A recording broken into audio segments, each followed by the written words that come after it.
আজি মই শিক্ষা হেতুত কেনেকৈ আপোনালোকে গ্ৰেজুৱেশ্যন আৰু পোষ্ট গ্ৰেজুৱেশ্যনৰ ছাবজেক্ট এড কৰিব পাৰি তাক দেখাম। প্ৰথমতে আপোনালোকে শিক্ষা হেতুটো খুলি ল'ব। খোলাৰ পিছত এতিয়া লেফ্ট হেণ্ড চাইডে চাওক ডেস্কবৰ্ড আছে। ডেস্কবৰ্ডত তিনিডাল লাষ্টত ক্লিক কৰি দিব।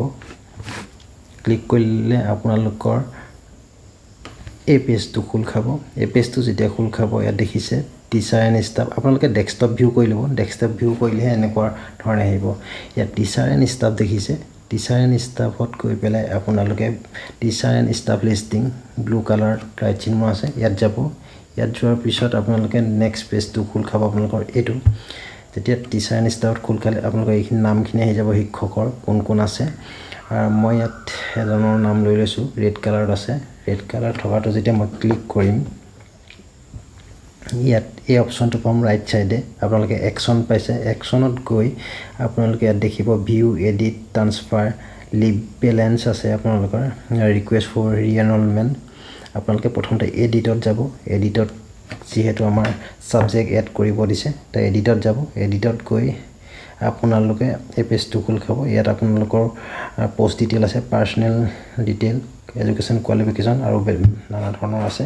আপোনালোকে যেতিয়া এডুকেশ্যন কোৱালিফিকেশ্যনটো ক্লিক কৰিব তেতিয়া আপোনালোকৰ এই পেজটো খোল খাব। এই পেজটো খোল খাওঁতে আপোনালোকে কি কৰিব ইয়াত আপোনালোকে দেখিছে এড, এইটো এড দেখিছে মই য'ত ব্লু কালাৰ টিক কৰিছোঁ। এই এডটোত আপোনালোকে এড কৰিব। চ' আপোনালোকৰ যি গ্ৰেজুৱেশ্যন হওক পোষ্ট গ্ৰেজুৱেশ্যন হওক এড কৰিব। এড কৰোঁতে আপোনালোকৰ এনেকুৱা ধৰণৰ আপোনালোকৰ ছাবজেক্ট বা যিয়াত গ্ৰেজুৱেশ্যন কৰিছে সেইবোৰ ভৰাব আহিব। ধৰি লওক ইয়াত গ্ৰেজুৱেশ্যন আছে কমাৰ্চ বিকম হ'ব, একাউণ্টিং এণ্ড ফাইনেন্স মেজৰ ছাবজেক্টত দিয়া আছে। ইংলিছ ইনষ্ট্ৰাকশ্যন কি হয় অসমীয়া হ'ব পাৰে কাৰোবাৰ, কি মুডত কৰিছে ৰেগুলাৰ, ইউনিভাৰ্চিটি ক'ত হয়, এইখিনি সম্পূৰ্ণ যেতিয়া আপোনালোকে ভৰাই দিব তাৰপিছত ছেভ কৰিব। ছেভ কৰাৰ পিছত আপোনালোকৰ ইয়াত নেক্সট আকৌ আপোনালোকে ক'ত যাব টিচাৰ এণ্ড ষ্টাফত যাব। টিচাৰ এণ্ড ষ্টাফত গৈ পেলাই আপোনালোকে টিচাৰ এডিট এপ্ৰুভেল দেখা পাব। তাত ক্লিক কৰিব। ক্লিক যেতিয়া কৰিব আপোনালোকৰ এনেকুৱা ধৰণৰ আহিব।